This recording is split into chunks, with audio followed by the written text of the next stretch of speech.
কাল খুলনা যশোর সফরে যাচ্ছেন বিএনপি চেয়ারম্যান। অংশ নেবেন নির্বাচনী জনসভায়। সংকট নিরসনে সুনির্দিষ্ট পরিকল্পনার আশা নেতাকর্মীদের।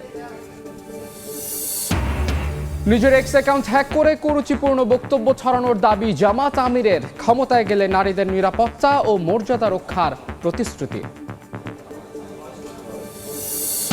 গ্রামগঞ্জে নির্বাচনী প্রচারের উত্তাপ। ভোট কেন্দ্র পাহারার আহ্বান বিএনপির। নির্বাচিত হলে শিক্ষা, চিকিৎসা, যোগাযোগ সহ সব ক্ষেত্রে উন্নয়নের আশ্বাস জামাতের। এবং নিউ মর্নিং টার্মিনাল বিদেশিদের কাছে ইজারার সিদ্ধান্তের প্রতিবাদে দ্বিতীয় দিনের ধর্মঘটে অচল চট্টগ্রাম বন্দর। কন্টেইনার ও পণ্য ওঠানামায় স্থবিরতা, বন্ধ প্রশাসনিক কাজও।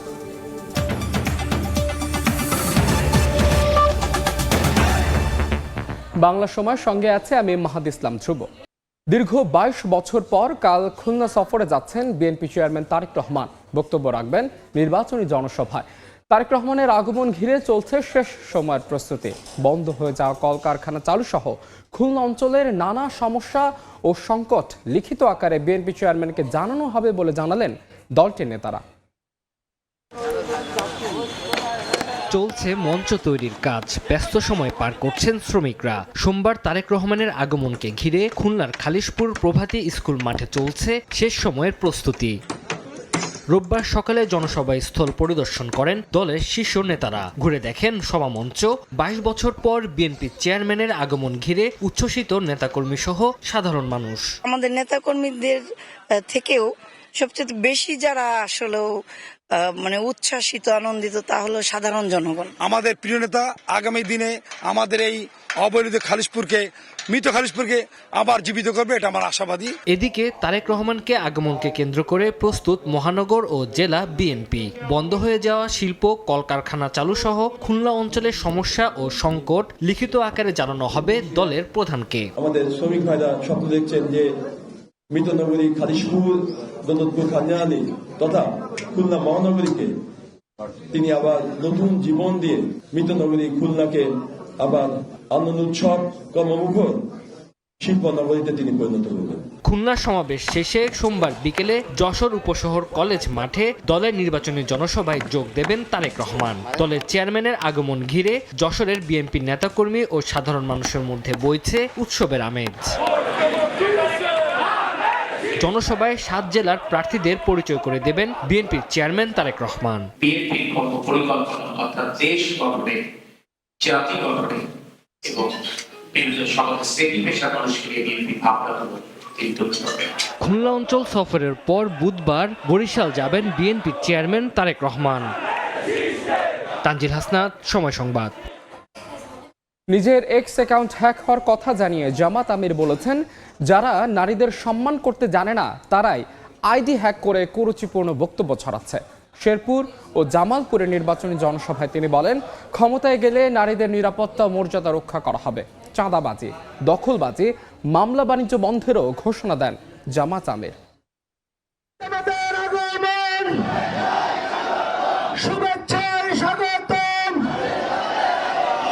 ত্রয়োদশ জাতীয় সংসদ নির্বাচন সামনে রেখে একের পর এক জেলা চষে বেড়াচ্ছেন জামাত আমির। এরই ধারাবাহিকতায় রোববার দুপুরে শেরপুর পৌর পার্ক মাঠে নির্বাচনী জনসভায় যোগ দেন ডাক্তার শফিকুর রহমান।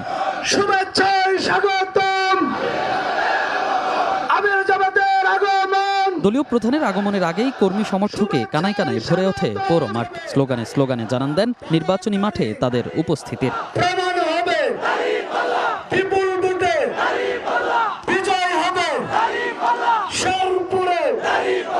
সভায় প্রধান অতিথির বক্তব্যে নিজের এক্স অ্যাকাউন্ট হ্যাক হয়েছে দাবি করে জামাত আমির বলেন, যারা নারীদের সম্মান দিতে জানে না তারাই আইডি হ্যাক করে কুরুচিপূর্ণ মন্তব্য করেছে। আমার টুইটার, যেটাকে এখন এক্স বলা হয়, এই অ্যাকাউন্ট হ্যাক করে এখন থেকে ধরেন 15 ঘন্টা আগে অত্যন্ত বাজে, অরুচিকর, কুরুচিপূর্ণ মাদেরকে নিয়ে একটা বক্তব্য দিয়ে দিছে আমারটা হ্যাক করে। যারা মাদেরকে সম্মান করতে জানে না তারা এখন মিছিল শুরু করে দিল। মানে এই কাজ কে করেছে? ঠাকুর করে কে রে? আমি কলা খাই না। ক্ষমতায় গেলে শেরপুরবাসীর দীর্ঘদিনের দাবি জেলায় কৃষি বিশ্ববিদ্যালয়, ভেজিটেবল ইপিজেড প্রতিষ্ঠার প্রতিশ্রুতি দেন জামাত আমির। একই সঙ্গে চাঁদাবাজি, দখলবাজি ও মামলা বাণিজ্য বন্ধেরও ঘোষণা দেন।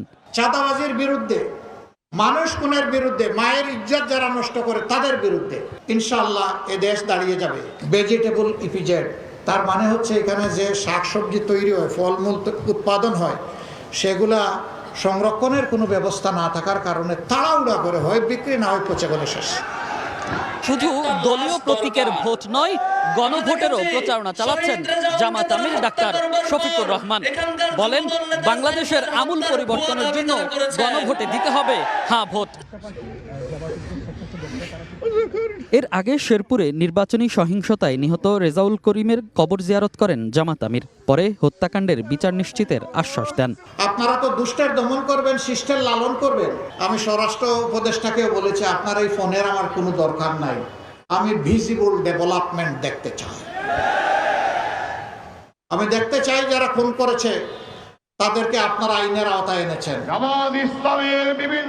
এদিন জামালপুর শহরের সিংহজানি বহুমুখী উচ্চ বিদ্যালয় মাঠে আয়োজিত নির্বাচনী জনসভায়ও অংশ নেন জামাত আমির। দাঁড়িপাল্লায় ভোট চাওয়ার কারণে বিভিন্ন স্থানে নারীদের উপর হাত তোলার অভিযোগ তুলে কঠোর হুঁশিয়ারি দেন ডাক্তার শফিকুর রহমান। কোনো কোনো জায়গায় ধমক দেওয়া হচ্ছে যে দাঁড়িপাল্লায় ভোট দিলে সেদিন যাইও না, ওইটাও চোখে চোখ রেখে বলে দিবেন আমি যাব, পারলে তুমি ঠেকাইও।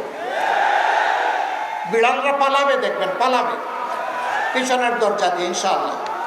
আর মায়ের সন্তানদেরকে বলবো পাহারাদার হয়ে সেদিন মায়ের পাশে থাকবেন। জনসভায় জামালপুরের 5টি আসনে জামায়াতের প্রার্থীদের হাতে আনুষ্ঠানিকভাবে দাঁড়িপাল্লা প্রতীক তুলে দেয়া হয়। 12 তারিখ ইনশাআল্লাহ বিজয় হবে। মনির হোসাইন, সময় সংবাদ। নির্বাচনী প্রচারণায় অংশ নিতে সোমবার কক্সবাজার যাচ্ছেন জামাত ইসলামের আমির ডাক্তার শফিকুর রহমান। প্রথমে মহেশখালীতে জনসভায় বক্তব্য রাখবেন জামাতে আমির। পরে কক্সবাজার শহরের মুক্তিযোদ্ধা মাঠে নির্বাচনী জনসভায় যোগ দেবেন তিনি। তার সফরকে কেন্দ্র করে ব্যাপক প্রস্তুতি নিয়েছে দলটি। জনসভাস্থল পরিদর্শন করেন দলটির কেন্দ্রীয় প্রতিনিধি দল। পরে চট্টগ্রামের লোহাগড়ায় জনসভায় যোগ দেবেন জামাতে আমির ডাক্তার শফিকুর রহমান।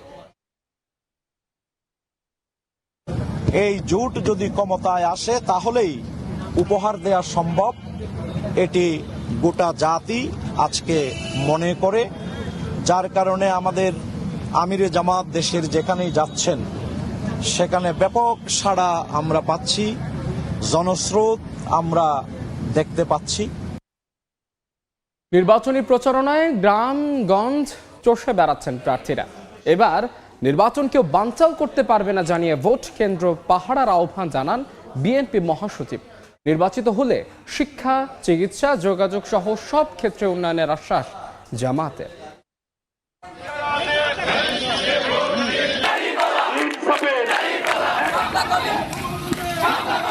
প্রচারণায় জমজমাট নির্বাচনী মাঠ। ভোটারদের আকৃষ্ট করতে প্রতিশ্রুতির ফুলঝুরি নিয়ে অলিগলি দাপিয়ে বেড়াচ্ছেন প্রার্থীরা। এবার নির্বাচন কেউ বানচাল করতে পারবে না জানিয়ে ঠাকুরগাঁও 1 আসনের ধানের শীষের প্রার্থী বিএনপি মহাসচিব মির্জা ফখরুল ইসলাম আলমগীর দলীয় নেতাকর্মীদের ভোট কেন্দ্র পাহারা দেওয়ার আহ্বান জানান। কক্সবাজার 1 আসনে প্রচারণা চালান বিএনপি প্রার্থী সালাউদ্দিন আহমদ এবং নীলফামারী 2 আসনে শাহরিন ইসলাম চৌধুরীর তুহিন নির্বাচনী সভা করেন। বিএনপি ক্ষমতায় গেলে মানুষের মৌলিক অধিকার নিশ্চিত করবে বলে জানান নোয়াখালী 1 আসনের বিএনপি প্রার্থী ব্যারিস্টার মাহবুবউদ্দিন খোকন। নেত্রকোনা 1 আসনে উঠান বৈঠক করেন ব্যারিস্টার কায়সার কামাল। প্রথম এবং প্রধান প্রচেষ্টা থাকবে আপনার সন্তানকে যেন একটা সুশিক্ষার পরিবেশ তৈরি করা যায়। আশা করি গতবার 8 সালে যে ভোটে জিতেছেন, জিতছেন দানের শীষ, এর থেকে অনেক বেশি করে জিতবে। আমাদের নীতি আদর্শ এই বাংলাদেশের সকল মানুষকে নিয়ে একটি সমৃদ্ধশালী জাতি গঠন করা। এইবারকার নির্বাচন কেউ বন্ধ করতে পারবে না, পাহারা রাখবেন যেন ভোটের সেন্টারে কেউ গোলমাল না করে। নাটোর 2 আসনে জামায়াতের প্রার্থী অধ্যাপক ইউনুস আলী সদর উপজেলায় গণসংযোগ করেন এবং রংপুর 3 আসনে দাঁড়িপাল্লা প্রতীকে প্রচারণা চালান Mahbubur Rahman Belal. Level playing field ব্যাহত হচ্ছে। আমি মনে করি একদিকে প্রশাসনে প্রতিত স্বৈরাচারের কিছু লোক আছে, প্লাস বর্তমান এটি বিশেষ দলের প্রতি কিছু লোক সমর্থন করছে। মানুষ দীর্ঘদিন বিভিন্ন দলকে দেখেছে, তারা জামাতকে দেখতে চায়। পঞ্চগড় 1 আসনের প্রত্যন্ত গ্রামে প্রচারণা ও উঠান বৈঠক করেন 11 দলীয় জোটের প্রার্থী সার্জিস আলম। সিরাজগঞ্জ 6 আসনে শাপলাকলির প্রার্থী সাইফ মুস্তাফিজের পক্ষে প্রচারণা চালান এনসিপির মুখপাত্র আসিফ মাহমুদ সজীব ভুইয়া। বলেন, একটি দল ফ্যামিলি কার্ডের কথা বললেও নির্বাচিত হলে আগ্রাসী শক্তির বিরুদ্ধে কি করবে সে বিষয়ে কিছুই বলে না। বাংলাদেশের মানুষ বিগত 17টি বছর যার জন্য লড়াই করেছে, যার জন্য জীবন দিয়েছে, সেই পলিটিক্যাল ভিশন তাদের কোনো বক্তব্যে আমরা পাই না। লক্ষ্মীপুর 4 আসনে ইসলামী আন্দোলনের প্রার্থী খালিদ সাইফুল্লাহর জনসভায় দলটির আমির মুফতি সৈয়দ মোহাম্মদ রেজাউল করিম বলেন, একটি দল আমেরিকার সঙ্গে গোপন বৈঠক করে তাদের ইনসাফ বাস্তবায়ন করতে চায়। আমরা ভারতের ইনসাফ দেখেছি, আমরা আমেরিকার ইনসাফ দেখেছি, ওই সব বাংলার মানুষ আমরা দেখতে চাই না। এছাড়া চট্টগ্রাম, খুলনা, রাজশাহী সহ সারা দেশে চলছে জমজমাট নির্বাচনী প্রচারণা। খাদিজা স্বপ্না, সময় সংবাদ। পটুয়াখালী 3 আসনে নির্বাচনী আচরণ প্রচারকে কেন্দ্র করে বিএনপি জোটের প্রার্থী গণ অধিকার পরিষদ সভাপতি নুরুল হক নূর এবং বিএনপির বহিষ্কৃত স্বতন্ত্র প্রার্থী হাসান মামুনের কর্মী সমর্থকদের মধ্যে সংঘর্ষ হয়েছে। এতে অন্তত 15 জন আহত হয়েছেন। শনিবার রাত 11টার দিকে গলাচিপা উপজেলার চট্টগ্রাম সরকারি প্রাথমিক বিদ্যালয়ের সামনে দুই পক্ষের মিছিলে মুখোমুখি হলে পাল্টাপাল্টি স্লোগান দেওয়া হয়। এক পর্যায়ে দুপক্ষ সংঘর্ষে জড়িয়ে পড়ে। এতে অন্তত 15 জন আহত হন। তাদের উদ্ধার করে স্থানীয় বিভিন্ন হাসপাতালে চিকিৎসা দেওয়া হয়। খবর পেয়ে পরিস্থিতি নিয়ন্ত্রণে আনে পুলিশ। সুষ্ঠু গ্রহণযোগ্য নির্বাচনের জন্য প্রশাসনের সবাইকে ঐক্যবদ্ধ থাকার আহ্বান জানিয়েছেন নির্বাচন কমিশনার আবুল ফজল মোহাম্মদ সানাউল্লাহ। সকালে বরিশাল সার্কিট হাউস সভা কক্ষে আইন শৃঙ্খলা রক্ষা বাহিনীর সঙ্গে মতবিনিময় সভায় কথা বলেন তিনি। প্রশাসনের কেউ পক্ষপাতিত্ব করলে খারাপ পরিণতি হবে বলেও হুঁশিয়ারি দিয়েছেন তিনি। অবাধ নিরপেক্ষ নির্বাচন করতে আইন শৃঙ্খলা রক্ষা বাহিনীর সদস্যদের নানা দিক নির্দেশনা দেন এসি সানাউল্লাহ। পছন্দ অপছন্দ ব্যক্তি নাগরিক হিসেবে ভোট দেওয়ার মধ্যেই সীমাবদ্ধ, আর কোথাও নয়। আমি যখন পেশাদারের দায়িত্ব পালন করছি, শতকরা 100% নিরপেক্ষতাকে কাজ করতে হবে। আমাদের কাছে কোনো বড় দল, ছোট দল, হেভি ওয়েট প্রার্থী, লাইট ওয়েট প্রার্থী নাই, সবাই সমান। আমরা মধ্যপন্থা অবলম্বন করব, আমরা গ্র্যাজুয়াল রেসপন্সে যাব, কিন্তু এট দ্য সেম টাইম আমরা কোনো নমনীয়তা দেখাবো না যেখানে দুষ্টামি হচ্ছে। নির্বাচন ঘিরে আইন শৃঙ্খলা রক্ষা বাহিনীর প্রস্তুতি ভালো বলে জানিয়েছেন স্বরাষ্ট্র উপদেষ্টা জাহাঙ্গীর আলম চৌধুরী। সকালে চট্টগ্রামে আইন শৃঙ্খলা নিয়ে মতবিনিময় সভায় তিনি বলেন, এবারের নির্বাচন হবে সুষ্ঠু ও নিরপেক্ষ। নির্বাচনে কোনোভাবে ইন্টারনেট বন্ধ হবে না বলেও জানান স্বরাষ্ট্র উপদেষ্টা। ইন্টারনেট যদি কেউ বন্ধ করে তাহলে আমরা আইনের আওতায় নিয়ে আসবো। যেটা আপনাকে মুখ একেবারে খোলা, সত্যি কথা প্রকাশ করার জন্য তো আপনারা প্রিপারেশন মতো কাজ আগিয়ে গেলে আমাদের নির্বাচনটা হবে খুবই সুষ্ঠু, উৎসব মুখর এবং একেবারে ফেয়ার। ইলেকশনকালীন সময়ে পরিস্থিতি যেন পুরাটা শান্ত থাকে, এই জন্য যত ধরনের ব্যবস্থা নেওয়ার আমরা নিচ্ছি। বাংলা সময়ে আরও থাকছে। সুনামগঞ্জে হাওড়ের অস্থায়ী বাঁধ নির্মাণ কাজে ধীরগতি। 1.5 মাসে হয়েছে মাত্র 40%। বৃষ্টি হলেই ফসলি জমি তলিয়ে যাওয়ার শঙ্কা, নির্ধারিত সময় শেষ করার আশ্বাস। নির্বাচন সংশ্লিষ্টদের পেশাদারিত্ব ও নিরপেক্ষতা বজায় রাখার আহ্বান জানালেন সেনাপ্রধান জেনারেল ওয়াকারুজ্জামান। ত্রয়োদশ জাতীয় সংসদ নির্বাচন ও গণভোটকে সামনে রেখে ময়মনসিংহ সফরে গিয়ে এই কথা বলেন তিনি। সিটি কর্পোরেশন সম্মেলন কক্ষে ঊর্ধ্বতন সামরিক কর্মকর্তা, আইন শৃঙ্খলা রক্ষাকারী বাহিনী এবং অসামরিক প্রশাসনের কর্মকর্তাদের সঙ্গে মতবিনিময় সভায় অংশ নেন সেনাপ্রধান। মোতায়েনকৃত সেনা সদস্যদের কার্যক্রম সরেজমিনে পরিদর্শন করে দিক নির্দেশনা দেন তিনি। পরে ত্রিশালে প্রায় 173 একর জমিতে অলিম্পিক ভিলেজের ভিত্তিপ্রস্তর স্থাপন করেন ওয়াকারুজ্জামান। Olympic Village, Olympic কমপ্লেক্সের স্বপ্ন দেখছি। As soon as we get the money, আমরা এটাকে বাস্তবায়ন করতে পারবো। এটা জাতীয় লেভেলে এটা একটা বিশাল বড় কাজ হবে। আমরা চাই আমাদের ইউথ, আমাদের যারা যুবক যুবতী যারা আছেন, ইয়াং জেনারেশন, তাদেরকে আমরা বেশি বেশি করে গেমস অ্যান্ড স্পোর্টসের সাথে সম্পৃক্ত করতে চাচ্ছি। এটা একটা চরিত্র গঠনে একটা বিশাল একটা কাজ হবে বলে আমি বিশ্বাস করি। গাজীপুরের কাপাসিয়ায় সাবেক কৃষক দল নেতাকে কুপিয়ে হত্যা করেছে দুর্বৃত্তরা। ঘটনাস্থল থেকে রক্তমাখা শাবল উদ্ধার করা হয়েছে। অন্যদিকে টাঙ্গাইলে আলাদা স্থানে দুটি হত্যাকাণ্ড হয়েছে। জড়িতদের ধরতে অভিযান চলছে বলে জানিয়েছে পুলিশ।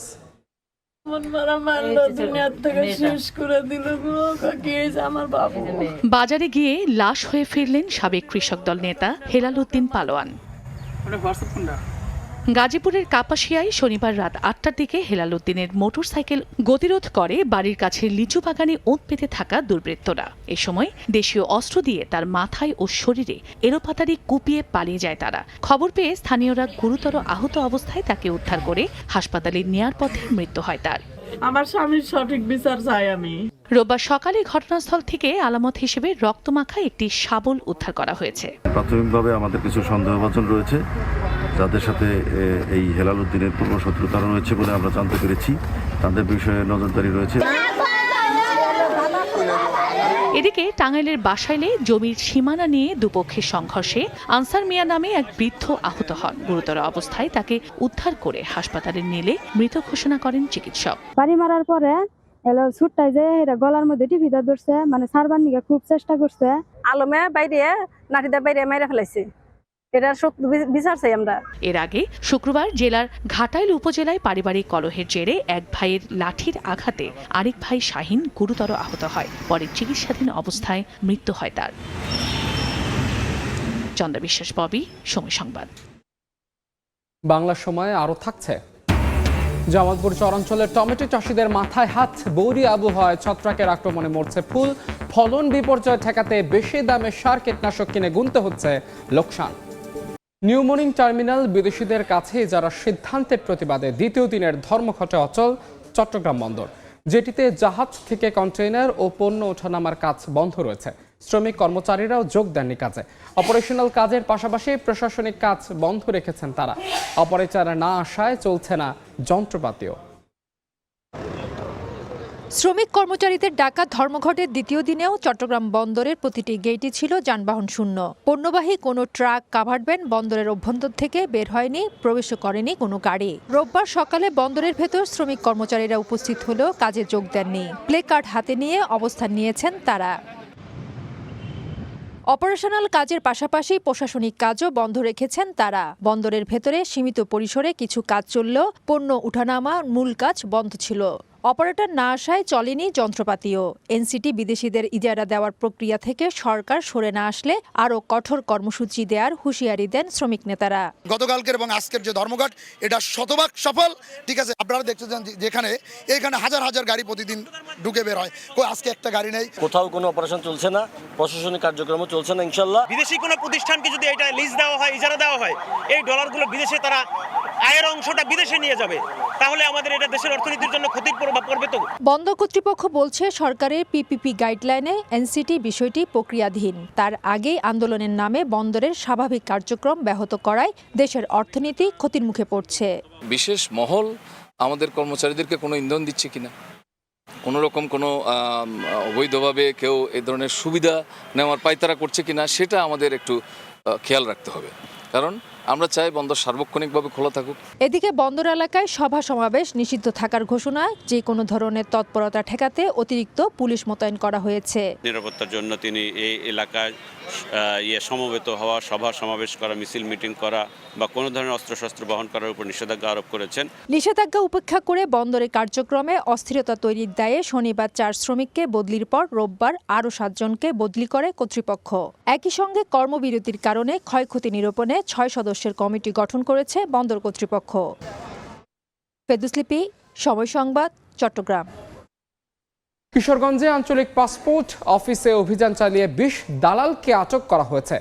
অভিযানকালে সিভিল পোশাকে থাকা র্যাব সদস্যদের কাছে দ্রুত পাসপোর্ট করে দেওয়ার প্রলোভন দেখিয়ে মোটা অঙ্কের টাকা দাবি করে দালাল চক্রের সদস্যরা। এ সময় পাসপোর্ট করতে আসা সাধারণ সেবা প্রার্থীদের কাছ থেকে অতিরিক্ত টাকা আদায়ের চেষ্টা চালায় তারা। পরে হাতে নাতে আটক হওয়া দালাল চক্রের 20 সদস্যকে ভ্রাম্যমাণ আদালতের মাধ্যমে বিভিন্ন মেয়াদে সাজা দেওয়া হয়। ধীর গতিতে চলছে সুনামগঞ্জের হাওর অঞ্চলের 713 কিলোমিটার অস্থায়ী বাঁধ নির্মাণ কাজ।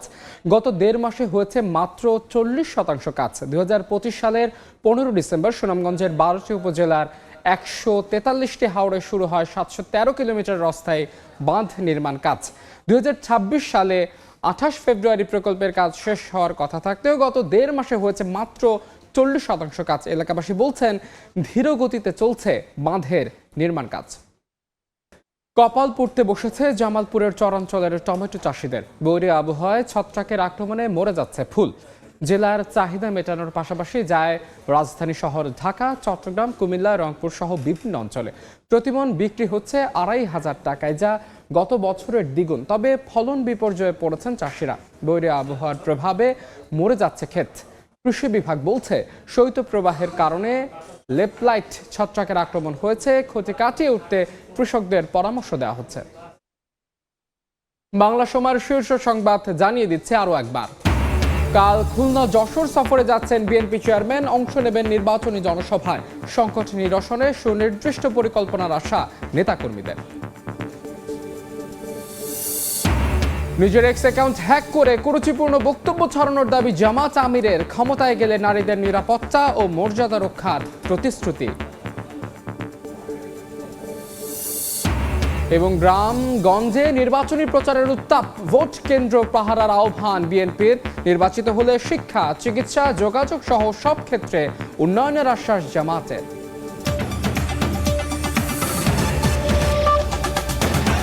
এই ছিল বাংলা সময়ের এখনকার আয়োজনে। এরপর সন্ধ্যার সময় নিয়ে সঙ্গে থাকবেন সহকর্মী ইমদাদুল হক। ধ্রুব, আপনাকে ধন্যবাদ। সন্ধ্যার সময় নিয়ে আসছি কিছুক্ষণ পর, সঙ্গে থাকুন সময়ের।